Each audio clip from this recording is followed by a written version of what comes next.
thank you all of you for joining us for just an hour, engaging with ideas. This is our fourth session that we are having. And the topic today is designing a student success research agenda.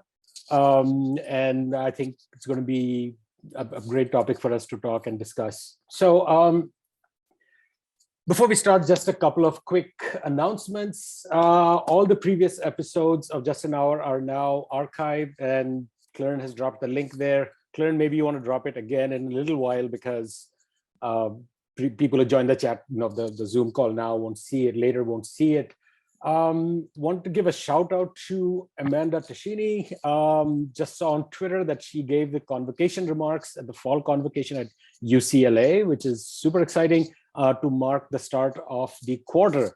So we, in our collective ignorance, thought that, and this is before the show started, Claren and Betty and I were thinking about, like, convocation isn't at the end of the semester. Turns out a convocation, a dictionary definition, is a gathering. So there was a gathering to mark the fall quarter, and Amanda was the speaker, the main speaker there. So that's awesome. Really proud of that. Let's see, the Office of Global Engagement and the Learning and Educating Across Refugee Immigrant Networks, which is one of the Learning Futures collaboratives that our college is supporting, has a series of events coming up. The first one is on Thursday, September 29, on the topic of collaboration and ecosystem approaches to refugee education. They have a whole series of these events coming up, which we will be sharing with you in the newsletter next week. There are also upcoming webinars out of KED, Knowledge Enterprise. The first one, these are broadly around proposal writing and support. The first one is on finding funding, and our very own Tracy Quinn is going to be one of the presenters on that panel. There are a range of other such events, which again we will share with you on the newsletter.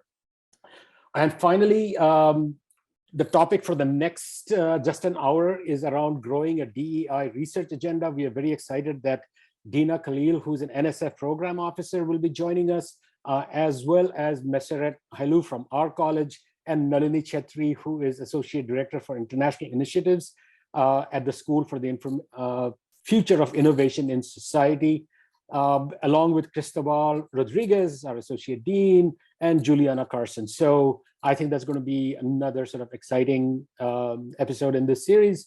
So looking forward to that. All of you will also be receiving a link to the new, easier to use and survey around the work that all of you have been doing to capture that. That's the best way for us to find out all the interesting things that you're doing. Otherwise, it's like I found that Amanda's thing on Twitter. That's not a very good system, because the chances are I would have missed it rather than got it. So if you can take a minute or two to fill that out, that would be very helpful to us. All right, so with that, Betty, passing it on to you to introduce our guest for today and the topic, which I think is going to be super exciting, both for us to learn about some interesting work that's happening that we often don't know about or find out about, but also to then push a research agenda around that and go from there. Great. Thanks, Punya. And thank you to Erica Mitchell and Melissa Rudd, who are here today to talk with us about how to design a student success research agenda. So I think this is actually, a really great opportunity and really interesting topic for all of us. I want to start just by reminding everyone of our charter that states that ASU is a comprehensive public research university measured not by whom it excludes, but by whom it includes and how they succeed. So student success is actually a really central part of our university charter. And yet I think as faculty, other staff, et cetera, we often don't really have a good sense of who our students are. This population is continually changing and growing, as we all know. And also the conditions for their success are changing and growing. So Erica and Melissa are going to describe our current student population. And I know that I was a bit surprised by the profile of our students now. And they're also going to be describing a model that the Office of Student Services has been developing over the last few years to support the success of these students. And it's actually really impressive. It's a model that the other colleges at the university, as well as outside the university, other folks are interested in. Erica and Melissa are eager to get your ideas and potentially your help in figuring out a way to design a research agenda around this new model. Clarin as well will briefly talk about, if there's time, some of the program evaluation results that were conducted by the graduate evaluation course a few years ago that actually informed the reorganization of OSS. Mark is also here to chime in about available data sets. And then once we get that brief overview, our goal is really to involve everyone here in talking about how we define student success and what sorts of research methods and theoretical perspectives might be useful to inform this work. So I'm now going to turn it over to Erica and Mitchell, or Erica and Melissa, not Mitchell, to introduce themselves and give us this overview. So I'll turn it over to you two. Thank you, Betty, for that great introduction and for tying in what we do so importantly to the ASU charter, because without students, we wouldn't have a university. And so that's why they are so fundamental to our success. If I haven't met you already, my name is Erica Mitchell, and I'm the Executive Director of the Office of Student Services, and I'll let Melissa introduce herself. Hi, I'm Melissa Rudd. I'm the Director of Graduate Student Services in the Office of Student Services. So it's nice to meet you if I haven't met you before. So again, we're really excited to talk to you today, and I've prepared a presentation. However, I'm just going to briefly go over a lot of the slides here because I'd like to open it up for discussion. Really, the intent of the slide presentation that I'm going to share today is to give you some culture and context of where we've been and where we're headed. And then I'd really like to hear from you, because in student services, we are really doers. We're not researchers by nature, but we've begun to really have an interest in researching what we're doing because, as Betty said, we're getting a lot of interest across the university and across the nation about what the work is that we're doing. And so we'd like to really start to research and investigate and assess what we're doing as well, to see how we can improve and grow in what we're doing.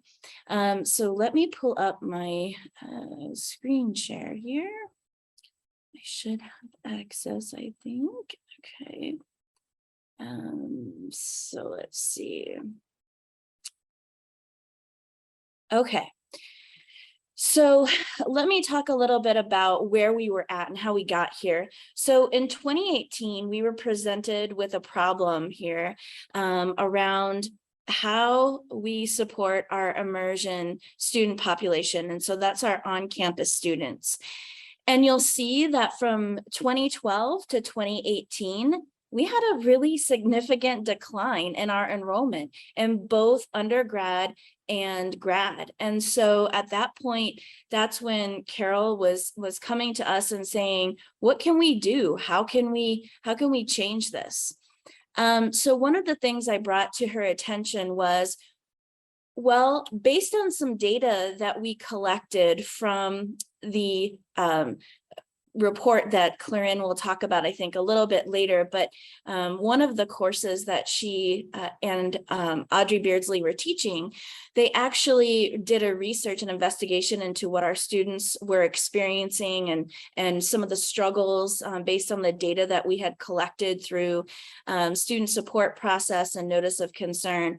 And some of the things that came out of that were that students were really struggling in our college for 5 basic reasons. That was the lack of academic preparedness, the lack of preparedness for the career that they were going into, the lack of support and resources they had around financial issues, wellness concerns around mental health, and other issues with anxiety, and things that they needed overall support and help with.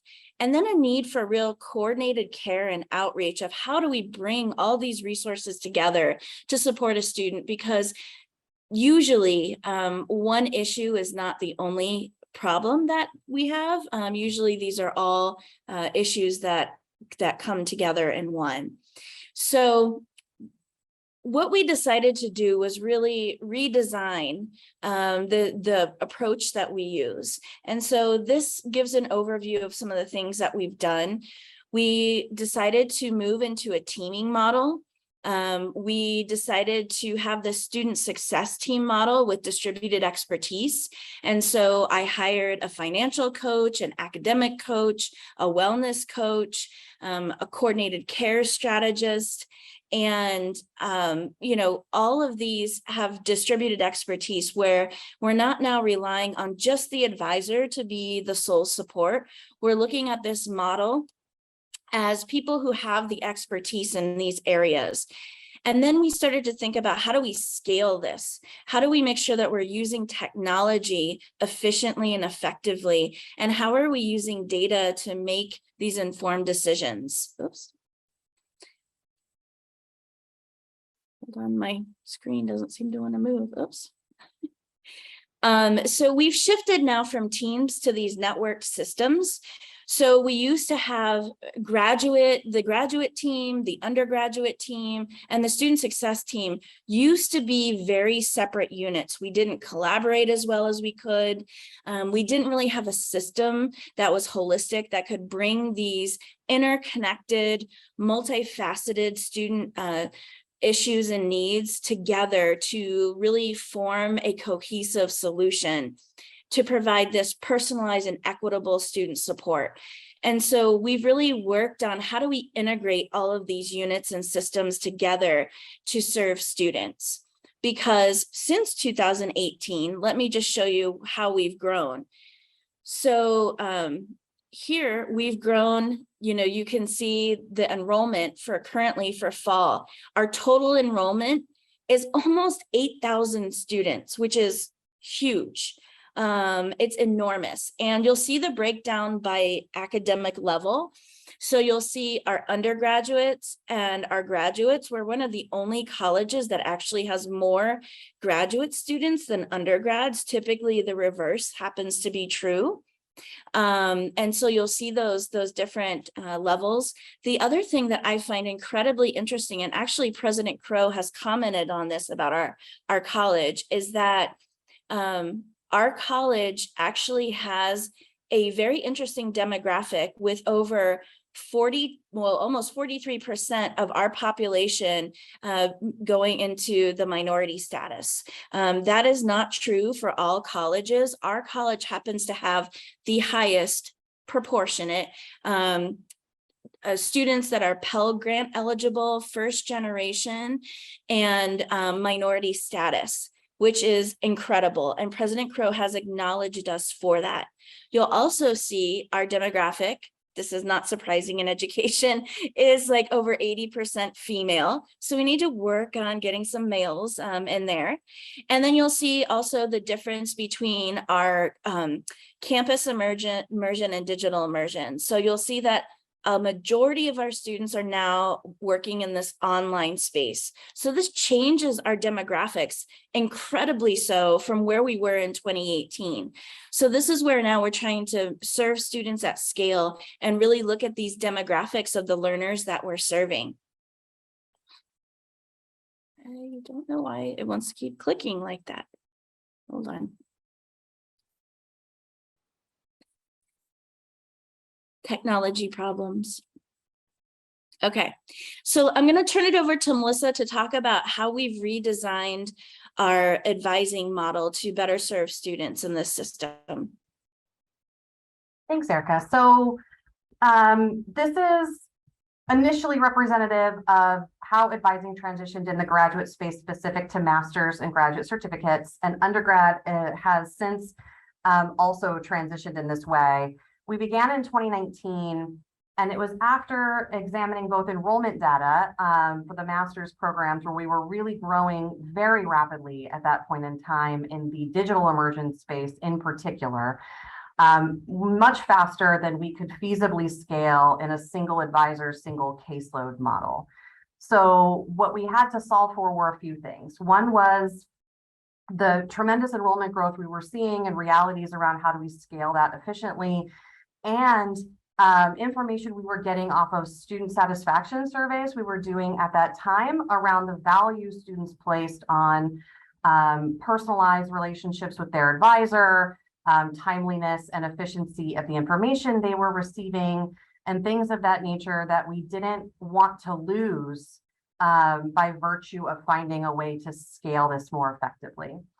So we also wanted to solve for some staff well-being concerns that were coming across in the single caseload model around advisors really having to be everything to their group of students, to not feeling like they can take time off if they're sick or want to take vacation, etc. So in 2019, we piloted a team-based model where we moved from single caseload to a system where we had multiple advisors that surrounded a cluster of students, and those advisors, rather than behaving in a kind of traditional call center customer service manner, really thought about how they collectively, collaboratively support their students. So it's not kind of a traditional first in, first out transactional approach. It's really intentional in how those advisors work together. Erica, next slide, please. So we finished transitioning to these kind of single teams when we transitioned our educator preparation master's programs to the redesign in fall of 2021. Those are now growing very quickly in the online space in particular. And what we've been thinking about is how do we take this further? What advisors have been reporting about the team dynamic that's really positive is it's really given them additional capacity. It's given them the ability to really come together and build knowledge collaboratively. It has increased their agency and how they feel about their ability to make decisions to support students in ways that are aligned with our mission and vision and values. It's really helped bolster their sense of autonomy as professional advisors in this space. But there was more that we could do. What we had heard was that students, especially post-pandemic, are really looking for more individualized support than they were when we shifted to a team-based structure. So the team-based model gave us great flexibility and capacity, but less agility to create new practice because all the advisors performed the same function and distributed the tasks amongst them. What we decided to do was transition to a systems-based approach that gave us the ability to better differentiate roles within the system so that the responsibilities, not just tasks, could be distributed across members of a system that support the students together. So now what we have, and we're still moving into this, this is new this summer, so we're still defining some of what this means. But now what we have are support roles that are entry points into the profession of advising, which is another challenge we have in the academic advising space in traditional higher ed kind of models where advisors need very specific experience and backgrounds for best entry into the profession. So we've created support roles that help with entry into the profession and have very specific roles as it relates to supporting the advising work of students. We have core advising, the advisor role, and then we've added the advisor senior role, which is both a role that can take on elevated and complex advising tasks on behalf of the team, but is also an advancement pathway for advisors that are looking to stretch their leadership skill set either towards supervision or not, if they're looking to go more in a kind of a back-end administrative way. And then these systems are led by an advising senior coordinator that is a supervisor role and helps to do the higher level coordination around how the system functions across both the teams and the support ring, how it handles escalated or elevated needs, and also works very closely with our faculty leadership counterparts on things that are more escalated or elevated or require more administrative support. Thanks, Erica. Thank you, Melissa. That was a great overview. So you'll see how from 2018, when we launched the student success team, and then we launched into the advising teaming model, and now how we're transitioning into this real systems of care. So this is what we're referring to as these integrated student support systems. And you'll see what we do is we're putting the student in the center, and then we're personalizing services around them. So you have student services, if they're in a professional experience, the academic divisions and this is where faculty come in for support. And then you'll see the other resources and the external stakeholders that also play a role, because there are regulatory bodies that come into play with Mark's team and certification areas. There's K-12 administrators.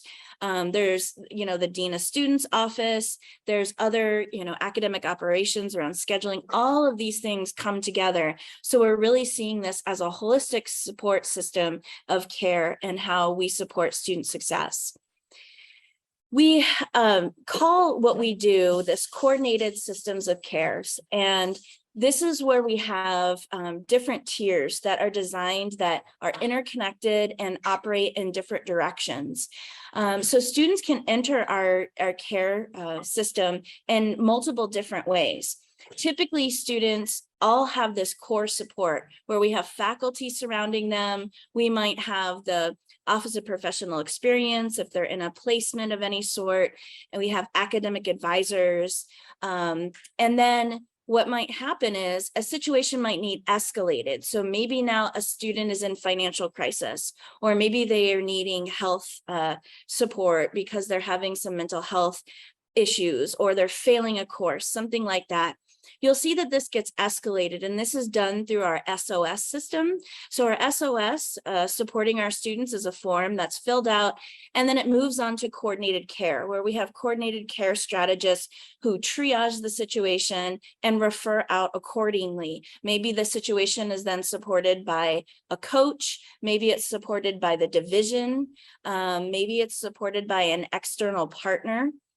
But then there are escalations that go up to our care management team. And this includes the highest level of college leadership and potentially also general counsel, other external agencies and partners when students need this other level and layer of support for whatever situation might have occurred. So we have these three tiers of support that are acting together collectively with all of our teams to make sure that student situations are referred and escalated appropriately, and then also have appropriate resolution. So this is where we talk about really personalized service, because every one of these situations is essentially handled differently based upon the student's individual needs. So that was our overall presentation about the system that we've created, how we got to this place, what our student demographics are, what we're trying to do to support student success. And so we'd love to now engage with you around how we might be able to measure success and impact. The ways in which we do that right now are really obviously through retention rates, persistence, graduation rates, enrollment. We look at all of these things to determine our success. We also hold focus groups. We have student feedback surveys. We have lots of different things, but I'd love to hear from you about how do we define success and what we could be thinking about. Thanks so much, Melissa and Erica. So that was great. I'd also encourage anyone here, if you have questions about the model or about the student information, feel free to raise those questions too, or other perspectives that you might have. So we'll open it up.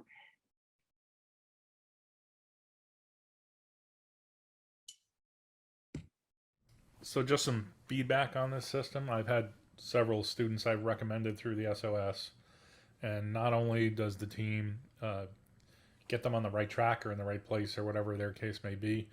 But the students are ultimately thankful for that help, and I do get feedback from the students as the semester starts to wind down and they're, realizing they're not going to fail the class because of whatever situation, whether it was anxiety or mental health or finances, because the team was able to help them out. Thank you for that feedback. It's really wonderful to hear. And you'll be surprised the number of students that are scared by getting a referral and they get panicked, like, oh my gosh, I'm in trouble. And absolutely every single one, even the ones that have some complicated concerns and maybe even professionalism, usually are thankful afterwards that the faculty member referred them and got them some assistance. And a lot of the time, because of whatever reason, students aren't going to proactively ask for help. Juliana, I think you had your hand up, or was that a? That was applause. That was Oh, great to hear. That was very motivating and nice to hear. Yes, very nice. Erica, I have so sorry, you guys, I have no voice.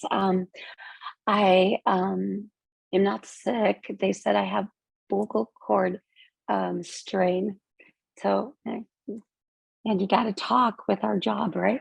So I don't have a really idea of how to measure, but I do have one of my students last semester when I was asking them, like, what other supports do you think that the college could advertise, could put out there that would put us above and beyond other colleges? And my undergrads were saying that oftentimes they don't have all the supplies that they need when they're teaching in the Title I schools, and that the schools don't have the supplies. So if there's some way that we could put together, like we've got the food pantry, we could put together some kind of pantry where they could come and get markers or paper or, those kinds of things that they need for student teaching. I think that's another way to really set us apart from other colleges.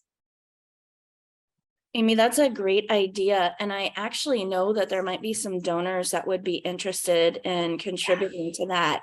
So I'm going to follow back up with Brittany and see if we could get some donors around that, because that would be a great idea. And especially even, wouldn't that be great to give our students as they graduate and go into classrooms, like a little kit that to prepare them? That would be amazing. That would be so cool. And a lot of our master's students, that's what they're doing, right? They're induction teachers, or I'm not sure the real word now, but they're in the classroom and they don't have what they need unless they take it from their pocket. And then it causes just, like Stephen was saying, stress and anxiety, and then the financial issues that they have. So awesome. I'm glad that you've got ideas. Yes. I'd be more than happy to help follow up on it if you need anything. Great, thank you. But it's a great idea. See, bring these to us and we can find solutions.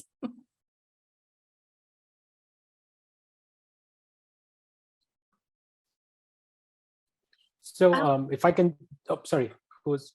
That was me, Punya. I've got kind of a question. I guess I'm thinking about this differently. Obviously, having talked with Betty and Punya prior to this presentation, and then having worked in the program evaluation several years ago before this more holistic student support process was put in place.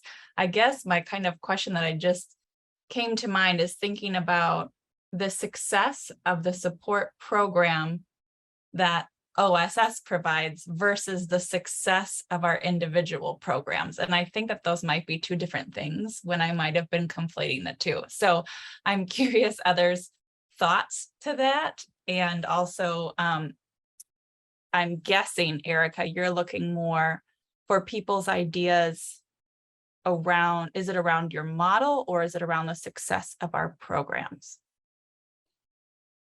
I would say it doesn't necessarily have to be to our model, but it's around how can we ensure that we're meeting the needs of our students. And, post-pandemic, things have changed.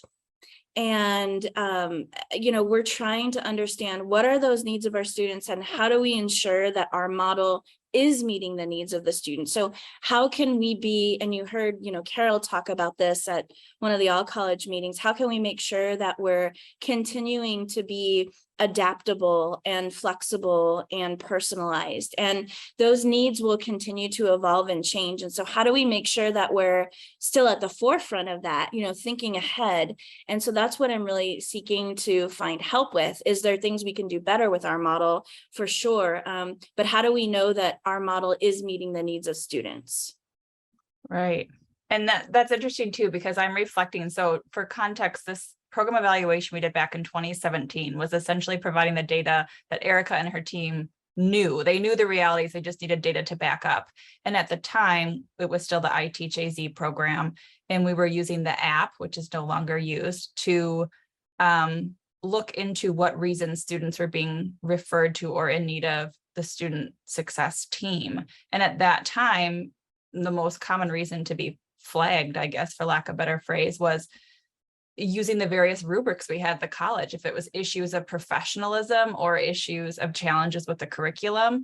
But yet what we found was when we looked down into the real reasons that students were coming, it was for issues of financial need or mental health and well-being. And so I think your team has responded and seems to be meeting people where they're at.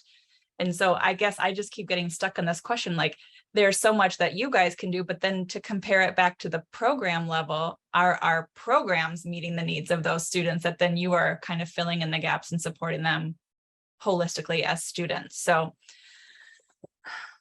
I have more questions, I guess, than answers, but I'd be curious to hear from some of the faculty here, like when you think about student success in your courses, and if you wrap that up to the programs your students are in, what are things that you're thinking about to ensure that your students are successful? And I think if we could get a few ideas from that, it might help us think more macro about this topic.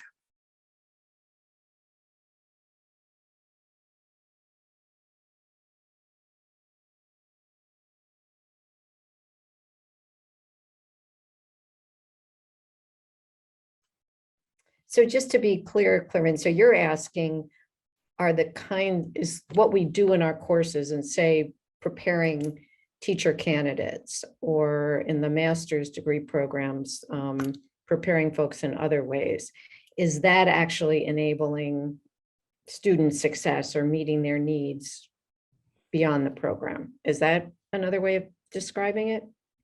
I think so. As Erica was saying, per Carol's request to make sure we're meeting the needs of students, I think that same question could go to the program level. Are we meeting the needs of students? So kind of thinking about it from both ways, the supports we're providing to students once they're in our programs, but also how are our programs being adapted and modified to meet the needs of, again, it's easier to think just in masses of teacher candidates going out to become teachers, but I know that we have so many different programs preparing students for different professions and education.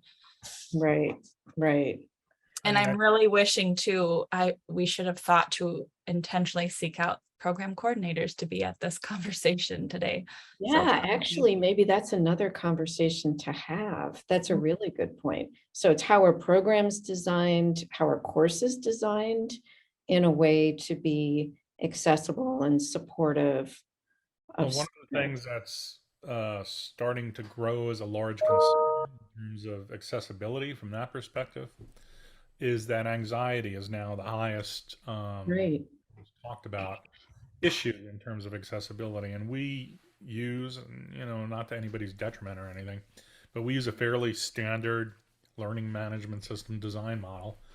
We really need to start thinking about looking into what works for students who have high anxiety. A lot of this is, also wrapped up in these concepts of universal design for learning and UDL principles.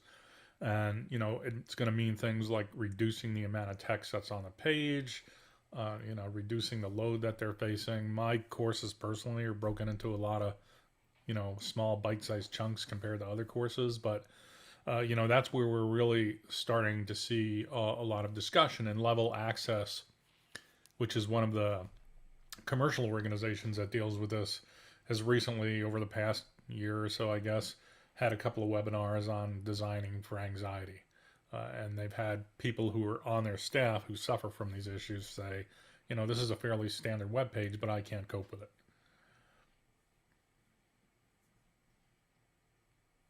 Interesting. Could you share those links with us, Stephen? So, I'll have to go try to dig that out and see sure, if it's yeah. in the archive. Because when we are archiving these webinars on YouTube, in the show notes of YouTube, we put all the resources and links that are mentioned in the conversation. So if you can just email them to us, that'd be great. It was a little while ago, but I'll see if I can find it. Thank you. Hey, Steve, you raised a really interesting point to me around, UDL principles. And I'm wondering if there's opportunity, particularly, I'm thinking about the advising space, but advisors use a lot of text-based resources for students as well. And if there are principles in that space that we could adopt that would help us mitigate some of that as well, that's something we could also absorb into our practice that might be a nice enhancement. Because we do use a lot of web-based resources and email resources, and they can be pretty text heavy. So you just made me think about how we might be able to learn from you, how we could do some of those things better. Yeah, if you want to get together and talk about that, I'm fine. We can set up some time to do that. Okay, thank you.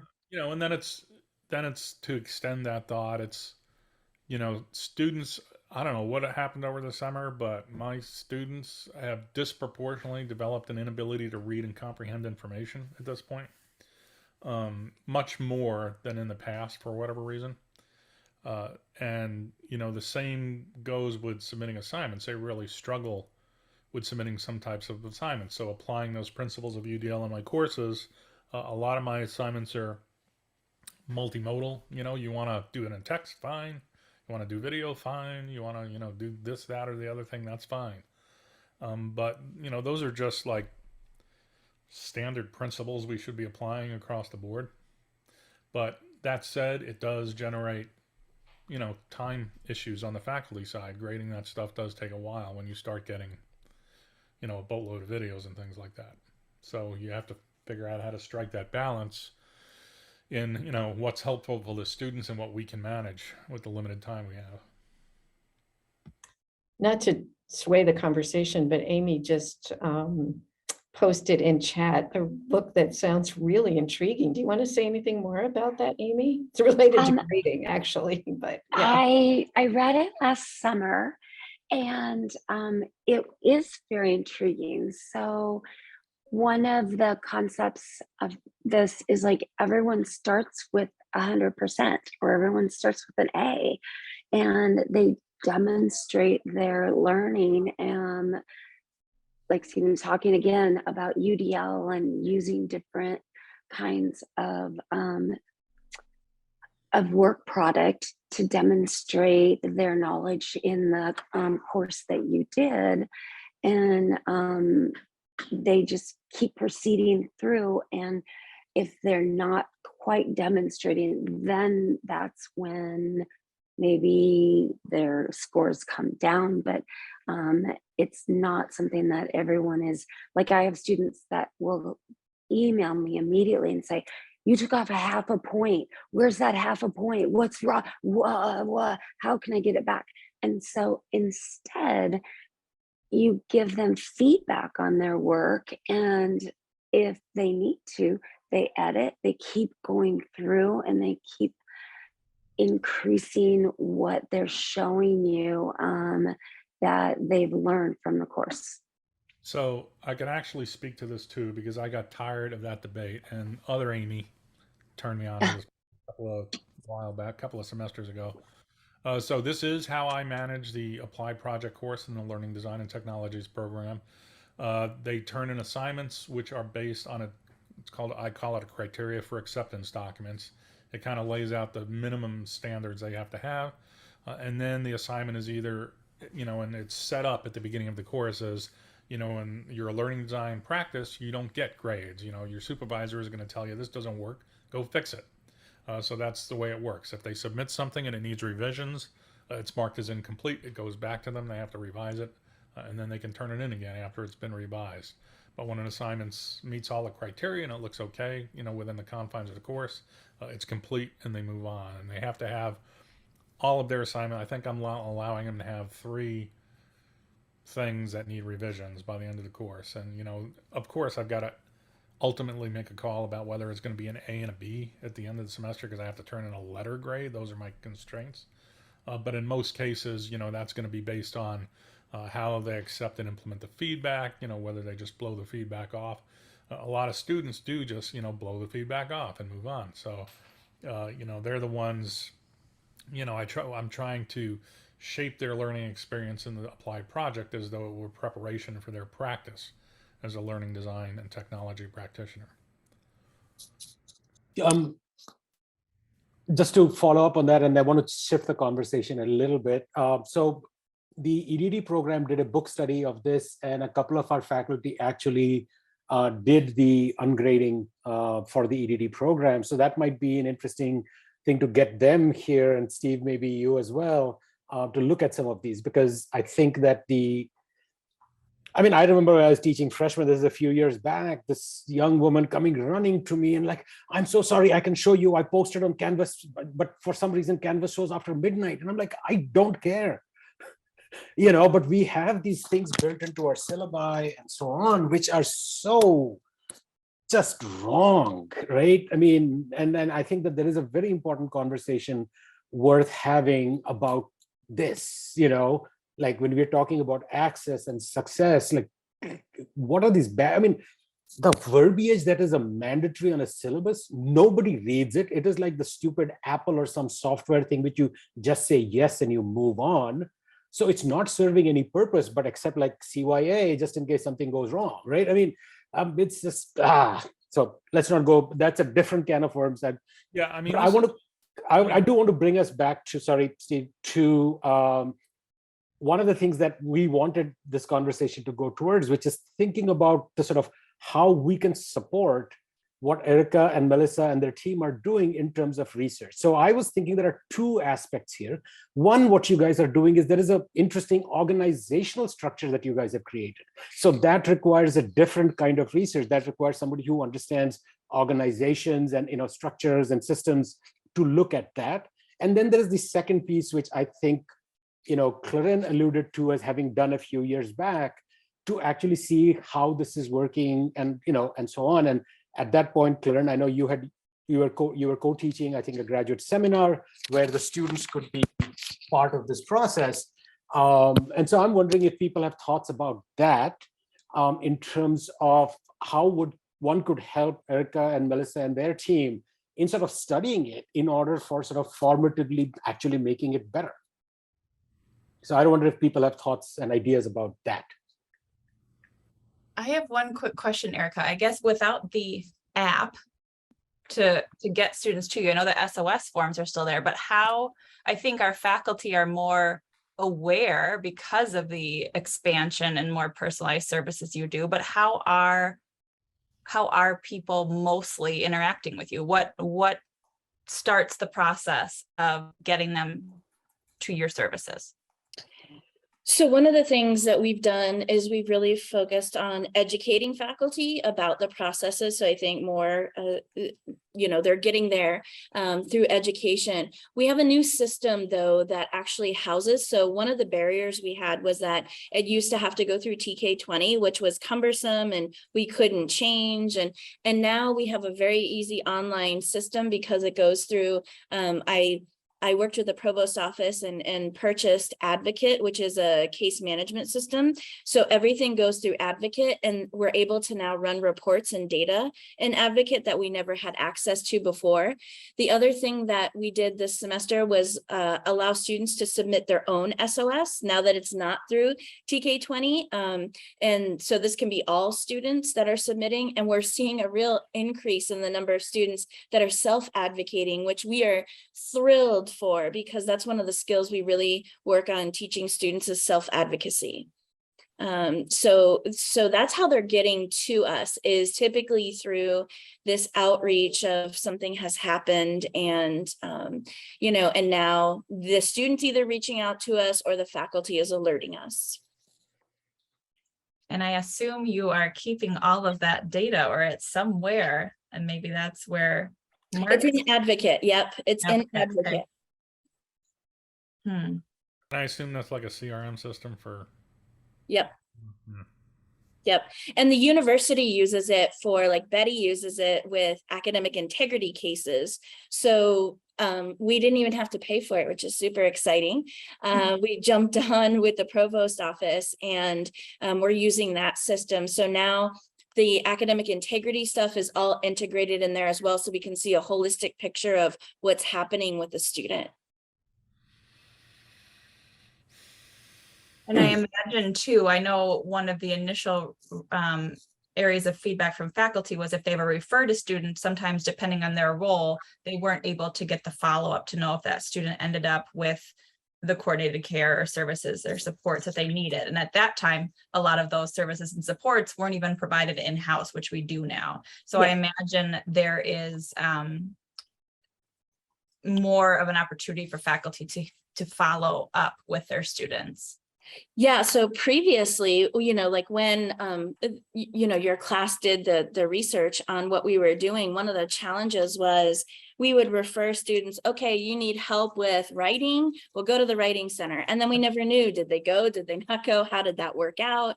Or go to ASU counseling. And we never knew what happened to them. And that was some of the feedback we got through the study that was done. And so that was what helped me make the case of we need this in-house and we need this specialized to people in education programs for the challenges that they're experiencing. So now we know, did they go to the academic coach? I can see an advocate.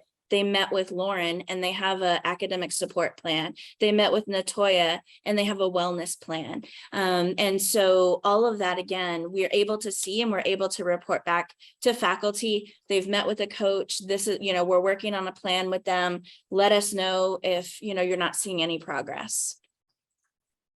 That's great. So I was going to pull in Mark for a moment to talk about, and thanks for joining us, and to talk about sort of other data that we are collecting, which can complement, what, the student success team is doing. Yeah. We do have the general retention and graduation for the undergraduate programs that are with our institutional analysis, but we've also come across some graduate level information where we should be able to start tracking cohorts of such things. So we can do some tracking, which might help and see where folks might be falling off, going through programs, things like that. So we have that type of data, but we also have end of program information and course evaluations, and we're going to be doing some more mining of the student comments that come through there. And I'm actually thinking that some of the comments may, also complement the things that we're trying to accomplish in these areas, but we haven't gotten through there yet. But we do have we also have our program assessment data that's really getting in shape now with the use of the hashtagging and all of the development that's gone on through the redesign. And, there's some information there also that we might be able to mine. But it's Erica and Melissa, the information that they deal with is, much more refined and much more detailed than anything that we have right now. So, I'm just amazed at hearing about Advocate and some of the things that they're able to do at that level. So I think we can support at a bigger level, but boy, the information they have at their level is very insightful for research, I think.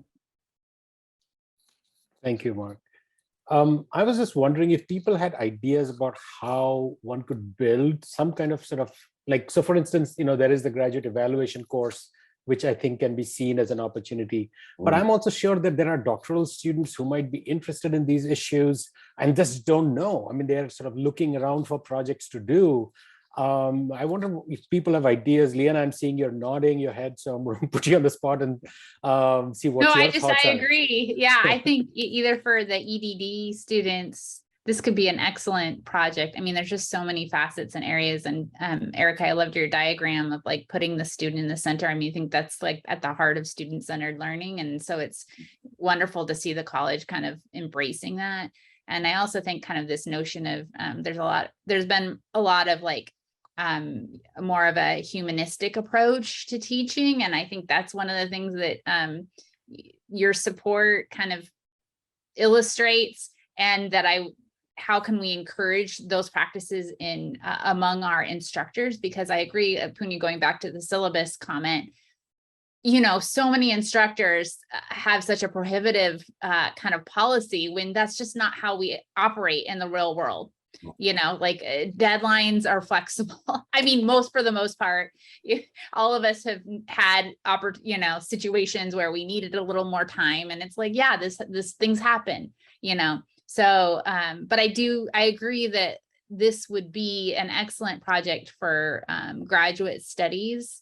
And even there might be along the UDL, there might be a student within the Learning Design Technologies program who might want to do something related to that on their applied project. Was just thinking it. The other comment I wanted to make too is just in that humanistic approach, the ways that we can support open educational resources so that we're not having students having to pay for. There's so many good resources that are out there that we can that students can access for free. That's one of the things that we've been mindful in the LDT program, is trying to make sure that we use accessible resources just to kind of make everything more accessible for students. Thank you, Leanna, for both the comments, and that particularly the second one. I've always felt that imagine if our college made it its mission that in the next 3 years, every course that we teach is going to be OER.